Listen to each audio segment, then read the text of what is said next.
When the waiter asked for my order at our anniversary dinner, my husband said, "She's not eating. She didn't contribute to the bill." "I'll have water," I said to the confused waiter while my husband Paul handed back my menu to him without letting me look at it. We were at the steakhouse he'd picked for our 10th anniversary, and he'd made reservations without telling me there would be conditions attached. The waiter stood there awkward, holding his pad. "Ma'am, would you like to see the menu?" Paul answered for me. "She's fine.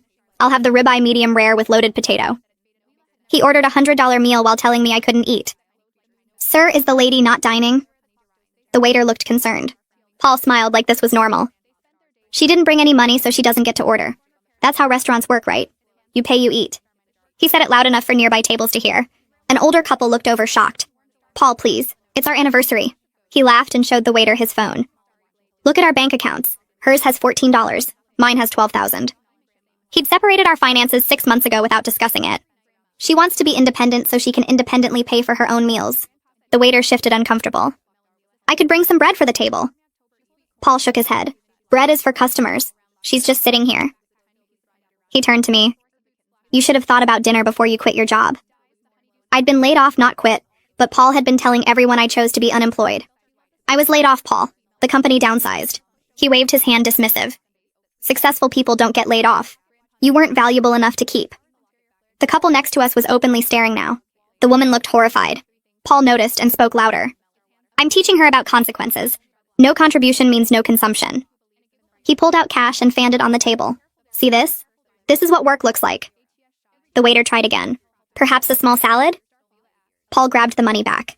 "Did you not understand? She has no money means she gets no food. It's simple economics." He looked at me. "Maybe being hungry will motivate you to find work faster."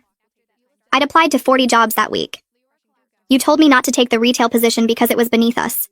Paul laughed harsh. "That was before I realized you're professionally worthless. Now any job would be an improvement." The woman from the next table walked over.